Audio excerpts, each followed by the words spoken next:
علی بھائی، جس مہارت سے آپ ہر مسئلے کا جواب دیتے ہیں، اس سے قطعاً نہیں لگتا کہ آپ نے خود سے تحقیق کر کے ہدایت حاصل کی ہے۔ سچ سچ بتائیں، آپ کو کس نے ٹرین کر کے علماء پر مسلط کر دیا ہے کیا کہ آج تمام فرقوں کے علماء اتنے پریشان ہیں؟ اللہ نے کیا جی مسلط۔ جب اللہ کسی کو مسلط کر دینا تو پھر پریشانی بنتی۔ اس میں اصل راز بتانا ہے آپ نے۔ راز ہے اللہ کی مدد، ٹھیک، اور تو کوئی راز نہیں ہے سر۔ یہ آپ لوگوں کا طریقہ واردات ہوتا ہے نا، ایک جماعت دوسری کے بارے میں کہتی ہے اس کو فورن فنڈنگ آتی ہے، اس کو ایجنسیوں نے اٹھایا ہے، اس کو فلاں نے اٹھایا ہے، اس کو فلاں نے اٹھایا ہے۔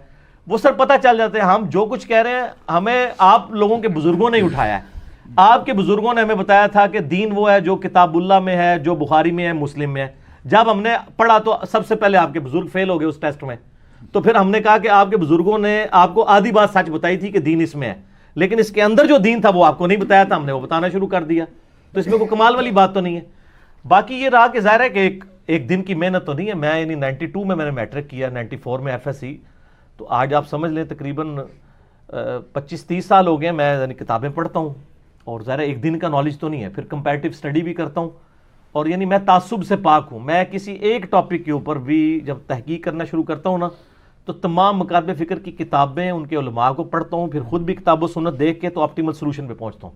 حیات النبی پہ آپ میرا 2 گھنٹے کا مسئلہ نمبر 5 دیکھیں، اس کے شروع میں نے بتایا کہ ایک سمجھ لیں پوری اسائنمنٹ تھی حیات النبی کے اوپر۔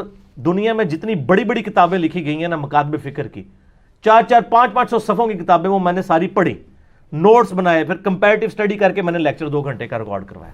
تو آپ بھی تعصب سے باہر نکلیں، آپ سب کو سننا شروع کر دیں، آپ کا علم بھی اس لیول پہ آ جائے گا۔ باقی رہا سپیکنگ پاور، ظاہر ہے کہ میں 92-93 سے ہی چونکہ درس و تدریس سے وابستہ ہوں تو سپیکنگ پاور آ جاتی ہے۔ کوئی لانچ نہیں کسی نے کیا سر، بے فکر ہیں آپ۔ اگر مجھے کسی نے لانچ کیا ہوتا نا تو میں آپ کو انگریزوں کے زمانے میں لکھی ہوئی کتابوں کے حوالے دے رہا ہوتا، بخاری مسلم کے تو نہ دے رہا ہوتا۔ اب آپ اپنے اپنے بزرگوں اور اپنے علماء کو دیکھیں کہ وہ جمعے کی تقریریں کن کتابوں سے کر رہے ہیں، وہ کن کن کتابوں سے درس دے رہے ہیں، وہ مولویوں کی کتابوں سے درس دے رہے ہیں جو مولوی انگریزوں کے دور کے ہیں۔ میں یہ نہیں کہہ رہا انگریزوں کے پٹھوں ہیں، یہ نہیں میں کہہ رہا، میں اپنے الفاظ کنٹرول استعمال کر رہا ہوں۔ یہ اس وقت ہوں گا جب آپ مجھے کہیں گے، پھر میں کہوں گا پٹھوں تو وہ ہے جو انگریزوں کے دور میں کتاب لکھ رہا ہے، اور جو 1200 سال پہلے کتابیں لکھی گئی ہیں جن کو سنی مانتے آ رہے ہیں شروع سے، ان کے حوالے دے رہا ہے، تو سر وہ تو بخاری مسلم کے ایجنٹ ہے، تو ہم امام بخاری امام مسلم کے ایجنٹ ہیں، ٹھیک ہے۔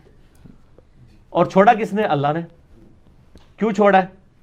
اس لیے چھوڑا ہے کہ ظاہر ہے کہ جب بھی کوئی عروج آتا ہے تو اس کو زوال آنا چاہیے۔ تھوڑا آپ لوگوں نے یعنی امت کے ساتھ کیا ہے اور اس دین کا جنازہ نکالا ہے، جس شے نو چھیڑو دے اختلاف نکلتا ہے۔ من لوگ کہتے ہیں یار اختلافی موضوع، میں کہتا ہوں جی اتفاقی موضوع آپ بتائیں نا کون سا ہے۔ آپ عقیدے سے شروع کر دیں نا، آپ کہتے ہیں توحید میں مسلمان ایک ہے، توحید میں صرف اتنا ہی ایک ہے جتنا ہندو ایک مانتے ہیں اللہ کو، اس میں آپ توحید فی ذات میں آ جائیں، فی صفات میں آ جائیں تو آپ دیکھیں کتنے اختلافات موجود ہیں۔ ابھی تک مسلمان یہ نہیں طے کر پائے کہ اللہ تعالیٰ عرش پہ ہے یا ہمارے ساتھ ہے۔ تسی کہہ رہے ہو کہ توحید بھی سادہ ہے۔ ایک کہتا ہے جی آپ اللہ کو عرش پہ مانیں گے تو اس کو محدود کر دیں گے، دیوبند بریلویوں کا یہ کہنا ہے، وہ اہل حدیث کو کہتے ہیں یہ کافر ہے کیونکہ اللہ کو محدود مانتے ہیں، اللہ تعالیٰ محدود ہے۔ دوسرے اہل حدیث کہتے ہیں اللہ تعالیٰ قرآن میں عرش کے اوپر ہے، اور یہ دیوبندی بریلوی کہتے ہیں ہمارے ساتھ ہے، یہ تو وحدت الوجود رکھتے ہیں، یہ کافر ہے۔ سر یہ میں آپ کو تھریٹیکل باتیں نہیں بتا رہا، یہ پریکٹیکل باتیں ہیں۔ توحید پہ ایک نہیں ہے، نبی علیہ السلام کی ذات پہ آ جائیں تو آپ اس میں تو بے شمار، آپ حیات النبی کا عقیدہ، پھر حاضر و ناظر کا عقیدہ، علم غیب کا عقیدہ، اعمال میں آ جائے تو ماشاءاللہ نماز کے طریقوں میں فرق، ہر چیز میں فرق ہے، ٹھیک ہے نا۔ تو کاش میں کسی ایسی دنیا کا باشندہ ہوتا جہاں پہ یہ مسائل نہ ہوتے تو مجھے بھی نہ بولنا پڑتا۔ تو اب بول رہے ہیں تو آپ عزم کریں اس کو۔ جس دن میں نے کسی انگریز کی کتاب کا حوالہ دیا نا آپ کو تو آپ پھر مجھ پہ اعتراض کیجیے گا۔ اگر کتاب و سنت آپ کے بابوں نے آپ کو بتائی لیکن اس کے اندر کیا لکھا ہے وہ نہیں بتایا تو سر اپنے بزرگوں کو روئیں نا، مجھے کیوں روتے ہیں؟ میرا تو کوئی قصور نہیں ہے۔ وہ کہتا ہے جی وہ بزرگوں کی ڈھونڈ ڈھونڈ کے غلطیاں نکالتے ہیں۔ اور ایک بندے نے مجھے لکھا، وہ میرا کلپ بھی یوٹیوب پہ چڑھا ہوا ہے، انجینئر محمد علی مرزا گندی مکھی، یہ ہم نے ٹائٹل بنایا اس کے اوپر، لیکن مکھی ساتھ شاید کی بنائی تھی۔ اچھا تو وہ کہتا ہے جی دیکھیں جی جیسے گندی مکھی گند پہ بیٹھتی ہے نا، یہ ہر جگہ گند پہ بیٹھتا ہے۔ تو میں نے اس میں ایک جملہ بولا تھا کہ اگر میں گندی مکھی ہوں اور گند پہ بیٹھتا ہوں تو یہ گند پھیلایا کس نے ہے؟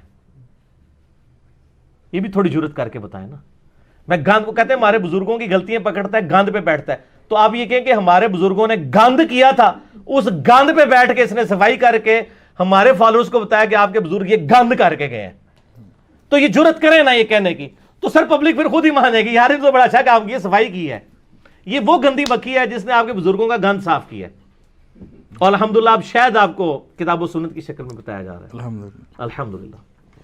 علی بھائی